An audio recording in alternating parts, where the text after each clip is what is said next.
जय हिंद, जय भारत। स्वागत है आपका newsport.com के फेसबुक लाइव प्रसारण में। कार्यक्रम मेरी आवाज़ सुनो, और इसका आज का विषय है भारत की बेटियां। वो बेटियां जो अगर चलना शुरू करें तो इतिहास बदल दें। आज बात करेंगे उन्हीं के बारे में जिनका इतिहास में नाम नहीं है, हमने कभी उनके बारे में नहीं सुना।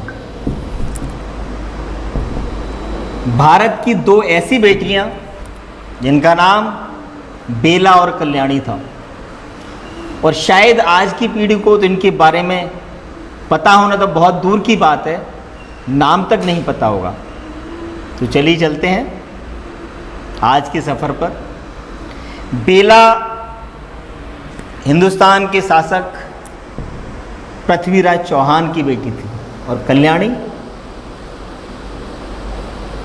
जयचंद की पौत्री, वही जयचंद्र जिनकी वजह से पृथ्वीराज चौहान गिरफ्तार हुए। मोहम्मद गौरी जब हमारे देश को लूटकर अपने वतन गया तो गजनी के सर्वोच्च काजी और मोहम्मद गौरी के गुरु निजाम मुल्क ने मोहम्मद गौरी का अपने महल में स्वागत करते हुए कहा, आओ गौरी आओ, हमें तुम पर नाज है। तुमने हिंदुस्तान पर फतह करके इस्लाम का नाम रोशन किया है। कहो, सोने की चिड़िया हिंदुस्तान के कितने पर कतर कर लाए हो।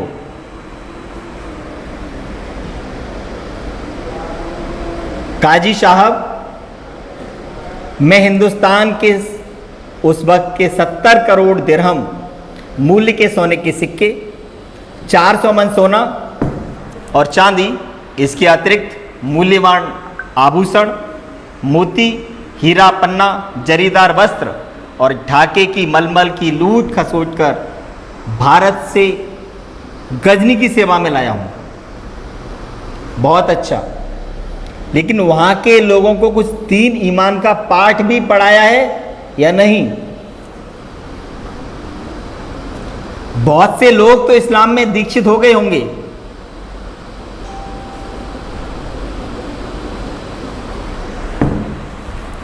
बंदियों का क्या किया? उत्तर आता है, बंदियों को गुलाम बनाकर गजनी लाया गया है, और अब तो गजनी में बंदियों की सरेआम बिक्री की जा रही है। एक एक गुलाम 2-2 या 3-3 दिरहम में बिक रहा है। हिंदुस्तान के काफिरों के मंदिरों का क्या किया? मंदिरों को लूटकर 17,000 सोने और चांदी की मूर्तियां लाई गई हैं। 2,000 से अधिक कीमती पत्थरों की मूर्तियां और शिवलिंग भी लाए गए हैं।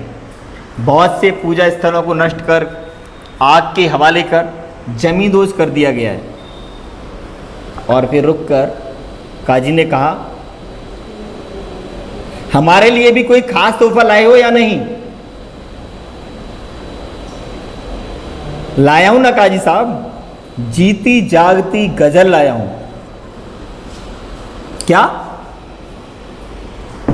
जन्नत की हूरों से भी सुंदर जयचंद की पौत्री कल्याणी और पृथ्वीराज चौहान की बेटी बेला। तो फिर देर किस बात की है? बस आपके इशारे भर की।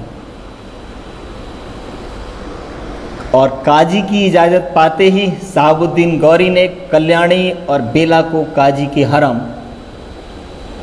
का मतलब होता है रानियों के रहने का निवास स्थान, वहाँ पहुँचा दिया।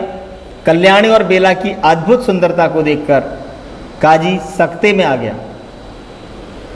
उसे लगा कि स्वर्ग से अप्सराएं आ गई हैं, जन्नत की हूरों के दर्शन हो गए उसे लगा कि वो हूरों के सामने खड़ा हुआ है। उसने दोनों राजकुमारियों से विवाह का प्रस्ताव रखा और बोला, काजी साहब, आपकी बेगमें बनना हमारी खुशकिस्मती होगी, लेकिन हमारी 2 शर्तें हैं। ये बेला का जवाब था और काजी व्यग्र होते हुए कहता है, कहो कहो क्या शर्तें हैं तुम्हारी, तुम जैसी हूरों के लिए मैं कोई भी शर्त मानने को तैयार हूं।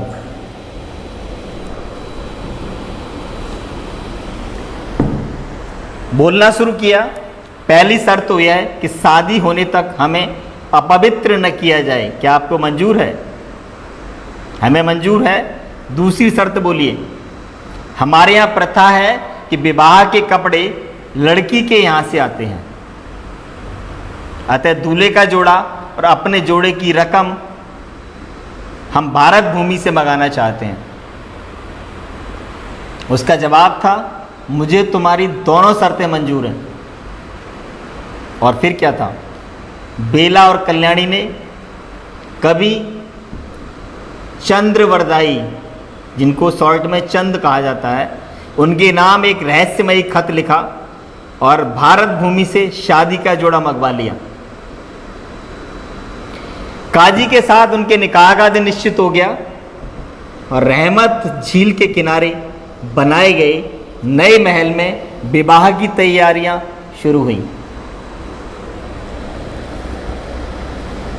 पृथ्वीराज चौहान के मित्र कवि जयचंद द्वारा भेजे गए कपड़े पहनकर काजी साहब विवाह मंडप में आ गए। कल्याणी और बेला ने भी काजी के द्वारा दिए गए कपड़े पहन रखे थे और शादी को देखने के लिए बाहर जनता की भीड़ इकट्ठी हो गई। तभी बेला ने काजी से कहा, हम कलमा और निकाह पढ़ने से पहले जनता को झरोके से दर्शन देना चाहते हैं, क्योंकि विवाह से पहले जनता को दर्शन देने की हमारे यहाँ प्रथा है। और फिर गजनी वालों को भी तो पता चले कि बुढ़ापे में जन्नत की सबसे सुंदर हूरों से शादी रचाने जा रहे हैं आप। शादी के बाद तो हमें जीवन भर बुर्का ही पहनना है, तब हमारी सुंदरता का होना ना होना ना के बराबर है। नकाब में छिपी हुई सुंदरता भला उस वक्त किस काम आएगी? काजी ने व्यग्र होते हुए जवाब दिया, हाँ हाँ क्यों नहीं, जैसा तुम चाहते हो वैसा ही करो। काजी के उत्तर पाने के बाद कल्याणी और बेला काजी के साथ महल के कंगूरे पर आ गई। कंगूरा वो जगह होती है जहां से लोग यानी राजा लोग उस वक्त देखा करते थे। लेकिन वहां तक पहुंचते पहुंचते काजी के दाहिने कंधे से आग की लपटें निकलने लगी, क्योंकि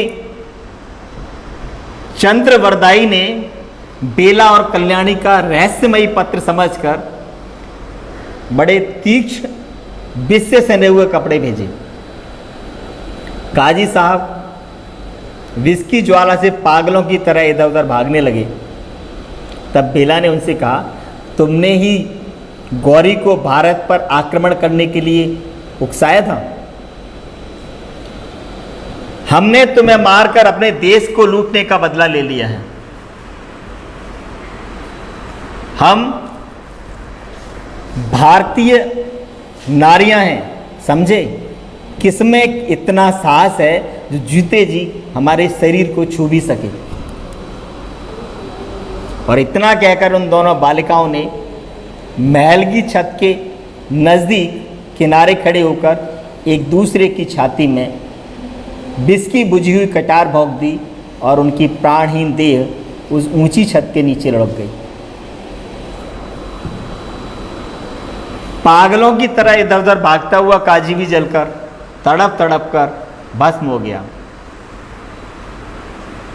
भारत की इन दोनों बहादुर बेटियों ने विदेशी धरती पर पराधीन रहते हुए भी बलिदान की जिस गाथा का निर्माण किया वह गर्व करने योग्य है। पर शायद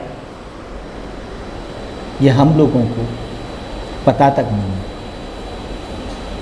कसूर हमारा या आपका भी नहीं है। जो इतिहास हमें पढ़ाया गया वही तो पढ़ा है। आज का सफ़र हम यहीं ख़त्म करते हैं। उम्मीद करते हैं आपको समझ में आया होगा, और अगर आज का प्रसारण आपको समझ में आता है तो हमें अवश्य लिखें। newsport@gmail.com व्हाट्सएप नंबर है 7677677575। धन्यवाद। जय हिंद, जय भारत।